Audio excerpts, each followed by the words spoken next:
Cashflow Diary Podcast, episode 243. Welcome to yet another exciting episode of the Cashflow Diary Podcast, the podcast that teaches you insider tips, tactics, and strategies for creating leverage streams of cash flow into your life. Learn from top-performing entrepreneurs, business owners, investors, and thought leaders from across the globe as they share their secrets to success. Like what you learn on this and other Cashflow Diary podcast episodes? Go to learninvestingnow.com and sign up to receive powerful tips and information that will help you succeed as an entrepreneur and investor. Now, here's your host, investor, entrepreneur, business owner, educator, speaker, author, and master facilitator of Robert Kiyosaki's cash flow game, Jay Massey. All right, so I have a question. Did you listen to the entire series? If you're joining us for the first time, we've been doing a series of 8 things to give up. 8 things to give up in honor of that time of year where often we make resolutions and say, I'm no longer going to do this, or this is the direction, the new me that I'm going to be interested in becoming. And we've been talking about 8 different things to give up that will, I believe, not only help you be a better entrepreneur, but just a better person in general. And we're really going to talk about that today. So for those of you who may be joining us for the first time, the 8 things to give up are doubting yourself, negative thinking, fear of failure, criticizing others, negative self-talk, procrastination, fear of success, and then number 8 is people pleasing. We've talked about all of the others except people pleasing. So if you want to listen to the thoughts regarding doubting yourself, negative thinking, fear of failure, criticizing others, negative self-talk, procrastination, or the fear of success, just get one of the prior episodes, just a few little bit back, and you'll be able to get all caught up, as well as taking down and understanding how people pleasing actually limits your income in a very, very severe way. Very severe way. And that's kind of how I want to start this particular one is to let you know that by subscribing to, those people pleasing ways, your people pleasing ways, as we will call them, it does limit your ability to provide value and be of impact in so many different ways. And I'm saying it this way simply because this one is big and huge for myself. It's been huge. It's always present. It's something you continually work through. Occasionally I swing to the complete opposite side of this, depending on how angry someone might make me. And then it goes a whole different way. But here's my point. If you're not familiar with this, or if this is not something that you think you need to give up, just understand that it's often backed by a pressure to perform. And it's usually an unhealthy longing to be accepted or approved by others. So I know for myself that this is exactly a lot of it where it stems from, simply because I grew up in many different places, and fitting in and being accepted was huge because you're in different countries. As a military child, you've got so many different things that you're dealing with at such a young age, and teenagers want to be accepted in their own culture, let alone someone else's culture, and you've got all of these things. You want mom to be happy, dads to be happy. It's just this need to feel accepted or approved. Now, as an entrepreneur, this is crippling. I mean, it's absolutely crippling for you in so many ways. For example, I get this, type of question a lot. And I think this is where it comes from, is that we just don't like, I'm not saying you should like it if people are upset with you, but just understand that this one, like I said, it limits your income. For example, you may have said things, based upon this made up persona of who you think an investor is. And inherently, well, I'm not that. So because I'm not that, maybe you overcompensate. Maybe you don't write the offer. Maybe you just don't do the activities of an investor because you don't see yourself that way. You don't think anyone else is going to accept you as such, or you overcompensate and you feel like you've got to wear a suit and tie everywhere you go with shiny shoes. Now, there's nothing wrong with getting dressed up. For those of you who absolutely like doing that all the time, I'm, just my version of dress up is a nice pair of jeans with a shirt, maybe with a collar. That's just me. I'm not the suit guy.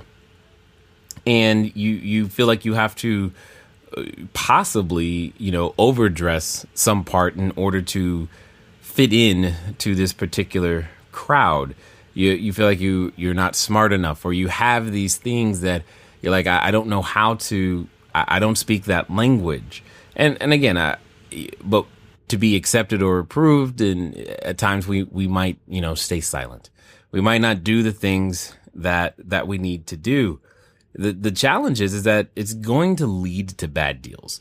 This is how I know for a fact that I got into things in many different states. This is how I got into fixing and flipping, just trying to work with friends because I wanted to work with friends. I know this is how I've picked wrong property managers for sure at times. I know this will limit your ability at the negotiating and sales table, because one of the things that'll happen is you will stop even if you remotely sense there might be a no on the other end of a question that should be asked. It should be asked. Someone is telling you, yes, I am ready to move forward. But in the back of your mind, you've said, but you said you didn't like real estate. Why do you mean you're ready to move forward? Because oftentimes people don't like telling you no, and they don't want to hurt your feelings, and they've got their own people-pleasing ways to deal with. And the challenge for you as the entrepreneur is to know which person are you talking to, because we've all been granted, in fact, dare I say, lifetime, unlimited, unrestricted access to other people's voicemail. And it's probably because we had a conversation in which their people-pleasing ways happened. They wanted us to be happy, but they didn't really tell us the truth. And that's the challenge, is between, our own insecurities and weaknesses and the person that we're dealing with, their insecurities and weaknesses.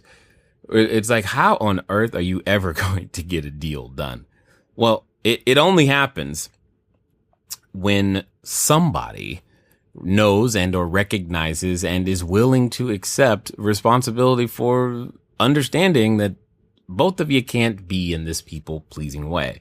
And I'm suggesting strongly that it become you, that you develop an understanding and awareness and ability to deal with the fact that it like I said, just understand that it's crippling. It's costing you opportunity and money. For example, here's a very, very relevant example. Many of you know we have a book out there in Amazon, Cashflow Diary, 10 Steps to Creating Wealth in Any Economy. One of the hindrances why it took so long was because I didn't want to see a negative review. Now, you can't prevent a negative review. You know they're coming. But if I don't ever put myself out there, then the possibility of a negative review doesn't exist. It doesn't matter that there could be thousands, and I do mean thousands of positive ones, but you see that one negative one and you'll focus on it. Same thing with this particular podcast that you guys are now listening to. I'm still in shock. We're on episode 243. Well, I didn't want to start it because, again, the anonymity of the internet affords people the opportunity to say whatever they like, and you can't really defend yourself, so to speak. So they can say whatever they like, and people can form an opinion based upon that. And you may not want to subject yourself to those things. But here's the flip side of that. Both by being able to have now written and produced and distributed and published the book and this particular podcast, I get emails a lot from a lot of different people who tell me how they've been able to go out there and buy property, how they've been able to take the concepts that some of the guests have brought on, that we've brought on, and change and improve their life. That wouldn't have happened. Obviously, we've gained investing partners. Obviously, we've gained students. There's been lots of increase because we've been able to just grow up a little bit and deal with that whole people pleasing. You and I, we all have something great to go out there and build and share. You want to build your widget. I got it. You want to go out there and provide clean, safe, affordable housing. That's awesome. Well, you're going to need to become a little bit better. This is also evident inside the new landlords when they're afraid their tenant's going to get upset with them, and you let them slide on the rent. You don't enforce the policies or the rules. These are all things that stem from a need and or desire to be accepted and approved, but are really bad business practices. And I'm hoping that maybe I'm illuminating some of those bad business practices for you right now, or preventing you from doing them. And that's one of the things that you can do. If you know that this is you, prevent yourself from being in a position to actually do it. For example, I know me. I have never personally managed any of the units or properties. I've always had a property manager between me and my customer, i.e. tenant. Always. Why? Well, I don't want to have to give somebody eviction papers. That's going to make me feel bad. I don't want to have to remind somebody to pay rent when something, maybe they, hey, I get the fact that you had a flat tire. I totally understand. Well, guess what? Rent still due. I know me enough to know that that's not a position I should be in. And in order to protect the business and make sure it grows, guess what? We've got a property manager. These things are there for that very purpose. There are many other protections and things you can do. For example, when negotiating, you know who you are. You raised capital, but you've done deals and you've given away the farm. The investor made way more money than you ever could have, and you did all the work. And you're like, wow, that really wasn't rewarding. Well, for me. And fortunately now, I can run the deal by other individuals who are also more seasoned, who will prevent me from giving away the farm, just to gain that relationship and feel liked and get that accepted feeling because someone likes me again. Again, I'm sharing this with you to make you a better entrepreneur. And really what it comes down to is understanding one word. No. No actually should become a favorite word for you, not just for your kids as a parent. Yes, we get used to telling our children no, but telling other adults no is very healthy. And for most of us, it would be a good idea. Because one of the convictions, if you will, one of the things that I had to learn, in the same way that I had to learn that sales had nothing to do with manipulation and trickery and plaid suits and greasy hair, I had to learn that it was more important that a person respect you than they like you when it comes to business. I'll say that again. It's more important that they respect you than they like you. Because it's true. If they do, then you're probably going to have a decent business relationship. And sales is just not the place to get your emotional needs met. Now, if you can be that person to where you're not trying to get your emotional needs met, you can ask some of the best and strongest questions that will actually lead to more yeses inside of your transactions. And it'll actually lead to less people backing out. It'll actually lead to more referrals. It'll actually lead to the things that you're wanting, because they're not just based on solely your need to be liked. You can recognize this if you've ever said to yourself, things like, what other choice did I have? How else could I have done X, Y, or Z?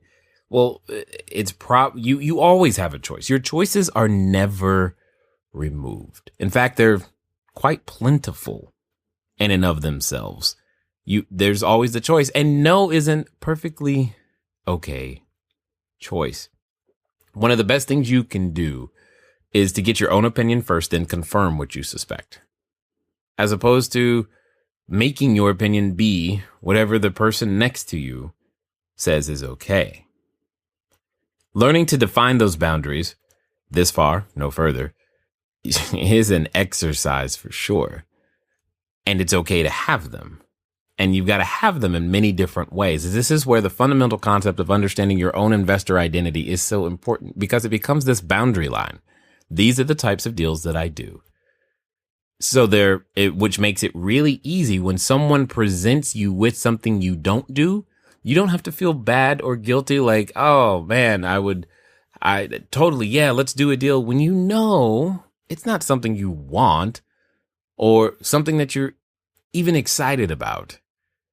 Just say, no, that's just not what I do. It's outside my wheelhouse. It's not congruent with my investment objective. It's not part of my investor identity, which will likely spark even deeper conversation and deeper understanding. Oh, well, then what is inside your investor identity? Because then that person has an opportunity to possibly serve you in a completely different way. However, if you have no boundaries and you present yourself as anything will do, then this could take a long, long, long time before you actually get a deal done.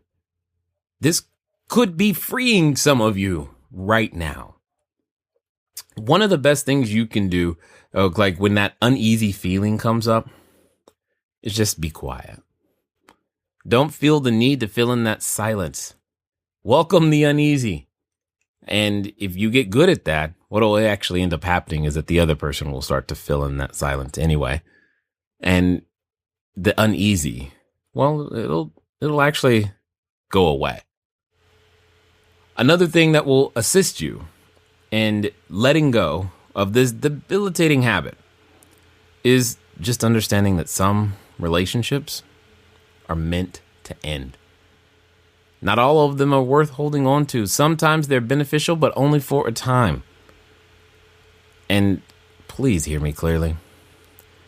Just because someone has a license and you're brand new, that doesn't mean you shouldn't let them dictate how you do business. For example, I've heard things, especially with a new investor, the realtor won't let me submit an offer. What do you mean the realtor won't let you?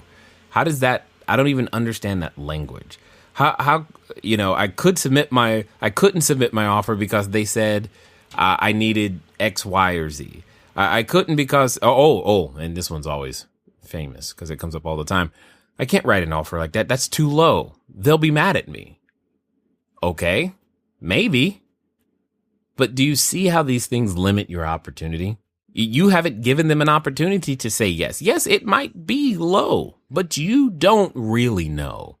You have a guess, and the realtor may not want to do it. That's all fine. Maybe it's their people-pleasing ways that are in the way. And that's okay. If they don't want to do it, the good thing is that there are so many of them, realtors out there, if that's how you choose to submit your offers. And there's nothing wrong with that. Some relationships should end. That doesn't mean it's going to feel good.